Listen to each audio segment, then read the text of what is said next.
Zion Williamson is about to be a problem next year for the New Orleans Pelicans. The man finally played 70 games last year, and he had a heck of a season, and he's going to be an absolute problem. Just watch this game against the number one defense in the league last year, the Minnesota Timberwolves, with Anthony Edwards, of course, but they have Rudy Gobert, they have Jaden McDaniels, a bunch of really, really good defensive weapons, and he went for 36, 5, a steal, and a block in just 32 minutes of game time. They couldn't stop him. The best defense in the league and number 2 in opponents' points per game could not find an answer. 13 for 17 from the field, 10 of 12 from the free throw line in a 14-point dub. The first solution for the Timberwolves was to throw Cat on him, and Zion is simply just too fast, too explosive for Cat to even have a prayer of staying in front of. Here he is isolated at about the free throw line, and that is his spot to go to work.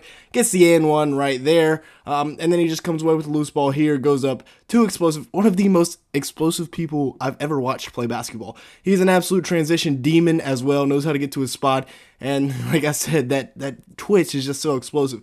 And then here's something that the Pelicans love to do, and it's get Zion in the pick and roll as the point guard, playing that point forward spot, and right here he's just going to attack Rudy Gobert downhill, and it's simply unstoppable because Rudy Gobert is just too slow to even get there. Now the T-Wolves are going to try to put Naz Reid on him, somewhat of a decent solution, but he's just going to go right by, spin, and get the layup to go. Here he's got Naz Reid on him again. He's just going to go by and get the left-handed floater. So they're like, all right, we're going to put Cat back on him and see what happens. No, not going to work. He's going to isolate at the free throw line, go straight to work, a little one dribble cross, and he's going to get to that left hand and finish with ease. I mean, Cat never really had a chance right here.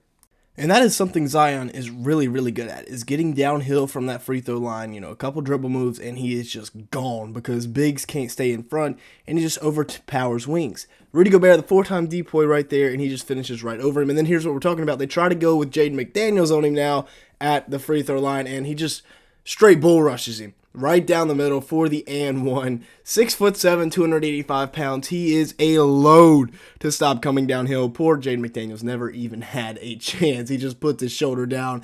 And pretty solid defense, to be honest. But this man has arrived. Just look at the performance he put on the Lakers last year in the play-in game, where win or go home, and he puts 40 on LeBron and the Lakers. I guess technically this wasn't win or go home, but win and you're in a must-win game. He drops 40, 11 rebounds, 5 assists, a steal, and a block. And here he is just on the block in the mid-post, facing up on Rui, going to work and getting the finish to go. And then once again, the most explosive player in the NBA right now. One of the most explosive players in the NBA right now. He shouldn't be moving like that at 6'7", 285. And then here he's going to drive and he's going to find Herb Jones wide open in the corner because D'Angelo Russell just gets completely lost on defense, and that's a knockdown. He has the potential to average 5 to 6, maybe even 7 assists a game next year just because he creates so much gravity when he drives to the rim. There's a little help side defense there, nice play, and then he's just going to sit in the dunker spot.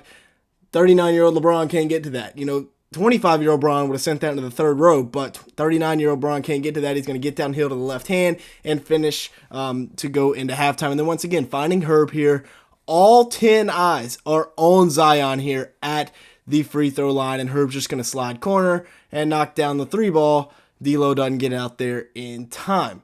Once again, now he's got LeBron on him, giving him way too much space. He's going to come off of Valanciunas and finish with the left. And remember, Anthony Davis is one of the better post defenders in the NBA, and he can't do a thing about it. He's just going to run right through Rui here, get the and one to go. And then in the front court, he is absolutely dangerous. There's no stopping that. He is so fast. He really reminds me of a younger LeBron. And then here they get him in the pick and roll, get him going downhill. Whenever he's got a 4-on-3, just go ahead and take the ball out of bounds. Even Anthony Davis can't do a thing about Zion coming downhill for the and one. Not an and one, but he got the contact and he got it to go. Now, once again, early empty side ball screen by Larry Nance, and he's just going to go right around Anthony Davis for the lay-in. Too quick for bigs, too big for wings. He is an anomaly, a problem for the rest of the NBA, and now he's going to sit down on the king. Give me that. We're going the other way. He ended up on his butt, but it was still a great defensive play. And then once again, a little back cut here. Jose Alvarado finds him, and he's hanging from the rim, take it out of bounds. LeBron just ball watching, and Zion goes right behind him for the easy dunk, and he gets to hang up there on the rim for quite some time. Easy money right there. Then this play was crazy right here. He's going to fake the early post up, and then spin off of Austin Reeves, and Alvarado does a fantastic job of finding him at the rim for the dunk. That's yam time. That's too easy right there. Now, here he is again, ISOing on AD, goes downhill, gets to that left hand, and finishes. He is a problem next year. He's going to have his way with pretty much anybody. If you've made it this far to the video, make sure to like button, leave me a comment down below, and hit that subscribe button if you are enjoying it at any point. As you can see here, a large majority of the people that watch these videos are not subscribed to the channel, so if that is you, go ahead and fix that right now. We're looking for about 200 likes on today's video, so if you could help us out with that, it'd be greatly appreciated. Now let's go ahead and get back to looking at the Pelicans next year as a whole. And last year they won 49 games. It was a really, really good team. Now they add in DeJounte Murray, and it's looking like it could be a breakout year for Zion and the Pels. They also add Yves Missi in the draft, while retaining their two wings and Trey Murphy and Herb Jones, who I think are going to have an even bigger year next year. Let's talk about them real quick. The wing duo that is Murphy and Jones. And Trey Murphy, I think, is in for a breakout year as well. Could have made a whole video about him specifically, but at 6'9" with a 7-foot wingspan and an absolute burner on him, he is an issue for opposing defenses, especially when everybody's worried about Zion. Then you kick it out to Trey, and he knocks down the three. He averaged 15, 4.5 boards, 2.5 assists in 29 minutes per game last year for the Pels, while shooting 44% from the field, 38% from three on 8 attempts per game. Now in 2022-2023, he was even better. He shot 48% from the field, 41% from three on 6 attempts, and was playing some really, really good basketball down the stretch. Got more volume last year, so the efficiency decreased, but don't think that that's going to be a theme moving forward. He's still going to be very, very good, very, very efficient, and I love Trey Murphy in New Orleans, just like I love Herb Jones in New Orleans. He's going to be another piece as well that they can really use. Not only is he an absolute demon on defense, but he can score a little bit now as well. 11 points, 3.6 rebounds, 2.6 assists.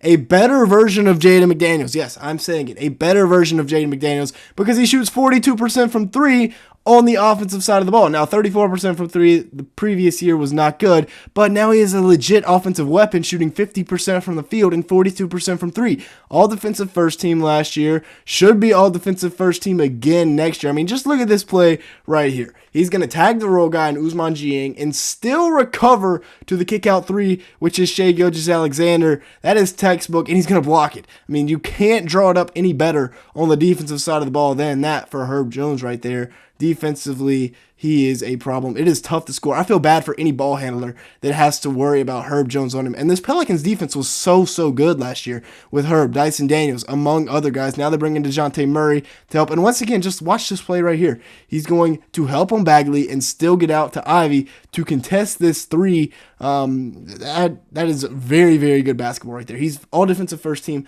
for a reason. Now he's got Cade in jail, senses the layup coming and swats it into the first row. Now he's going to clamp up Trey right here.